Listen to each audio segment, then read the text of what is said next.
More than 100 people in Tokyo celebrated the new year in a very unusual way by taking an ice-cold bath.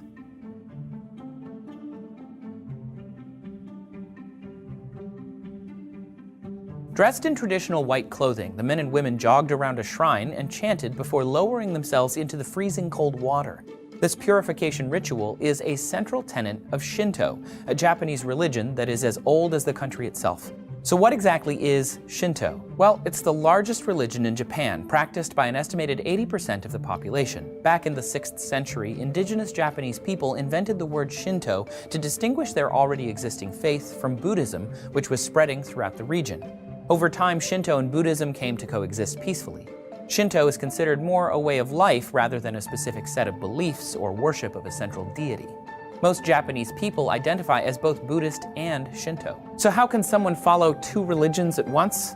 Well, Shinto doesn't have many of the characteristics associated with religion. Unlike Christianity or Buddhism, it has no official founder or sacred text. Shinto does not try to explain the world in a sense of right and wrong, and thus there are no Shinto preachers or missionaries. The only goal of Shinto is to be in touch with kami, or spiritual energy, through sacred rituals. These include weddings, funerals, worship at a shrine or at home, and huge festivals. The word Shinto means way of kami. Kami is extremely complex, but basically they are sacred spirits that exist in earthy objects like mountains and trees, and in concepts like fertility. Kami also has an ancestral form as humans become kami after they die. The sun goddess Amaterasu is the most important kami. In Japanese mythology, the royal family is thought to be descended from Amaterasu, beginning with the first emperor, Jimmu. It was thought that prayers and offerings to kami spirits at Shinto shrines and festivals will wash away evil spirits and thus purify a person or object. This process is the lifeblood of the Shinto practice, happening on a daily, weekly, seasonal, lunar, and annual basis. In fact, taking part in ritualistic worship and purification is the entirety of their faith. This has garnered criticism, as some liken Shinto worship to a performance rather than an act of devotion based on values and beliefs. Adherents to Shinto, however, think of rituals as a religious experience, one that binds a community together even more so than shared beliefs. Although Shinto is thousands of years old, it still has an active presence in Japanese life. For instance, new buildings are purified by a Shinto priest, and many Japanese-made cars are blessed during the assembly process. Japan's national sport, sumo, is directly derived from Shinto rituals, and symbols of purity can be found on the ring and on sumo garments. Many Japanese people keep a tiny shrine altar in their home, and local shrines play a huge role in communities, bringing people together for festivals and hosting weddings and funerals. Whether or not they identify as religious, virtually everyone in Japan is, in some sense, a part of Shinto. We can't do episodes like this without our sponsors, and this episode is brought to you by Domain.com. If you're an entrepreneur, innovator, or building a small business, Domain.com is the place to go when that next great idea hits you. Get 20% off Domain.com's already affordable domain names and web hosting when you use the coupon code SEEKER at checkout. When you think domain names, think Domain.com. Shinto is a peaceful and generally positive religion, as it regards all humans as inherently good. Still, it doesn't hold the title of the world's most peaceful religion, so what does? Find out in this video. Even within the religion, violence may be used to protect oneself or one's country. One Hindu god states that violence is necessary in the defense of justice and does not conflict with a spiritual life. Thanks for watching Seeker Daily. Don't forget to like and subscribe so you get new videos every day.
Confucianism is a belief system based on the teachings of Confucius. Confucius lived in China from 551 to 479 BC. Confucianism can also be described as a philosophy model of human society and life. The idea of establishing such a system was because Confucius was troubled by the society in his life, which was at the time period of China's history marked by political instability and wars. A main component in Confucianism is virtues, such as respect, loyalty, honesty, hard work, politeness, and generosity. Confucianism wants everyone to practice such virtues in order for the development of a harmonious society and a united, peaceful China. The Confucian Code of Conduct also calls for the observation of relationships in which the superior must set a good example and the inferior must be obedient and submissive. Confucius created a system of social hierarchy that many still follow today. For example, in modern society we have bosses over employees and teachers over students. Similarly, Confucius outlined basic relations in society that everyone should follow and observe. The first relationship is ruler over subject. Second is parent over child. Third, husband over wife. Fourth, elder sibling over younger sibling. And last, older friend over younger friend. In addition, Confucianism encourages paying back other people for their assistance or their kindness. A prominent example of this in modern Chinese society is inviting somebody that has assisted you out to lunch or dinner. This is regularly practiced even among Chinese people outside of China. Another teaching of Confucius was that elderly are expected to be treated with great reverence and to be honored by the young. This is because Confucius believed that the elderly have acquired great quantities of experience and wisdom during their life, and the young should respect and learn from them. The impact of Confucius' teachings in China are so widespread that his code of conduct can be described as China's societal code of conduct because virtually every Chinese lives by the Confucian code of conduct. It is very easy to spot Confucianism's impact throughout China. For example, Confucianism implies that men are superior over women, leading many families to hope for a son instead of a daughter. Furthermore, democracy is not accepted in Chinese society because it means that a young person's vote is equal to an elderly person's vote. Instead, the Chinese society prefers to have an experienced and stable government because Confucius' teachings imply that experienced and elderly people will make natural leaders and can set good examples. Clearly, from the above examples, one can see that Confucianism had and will continue to have a huge impact in Chinese society.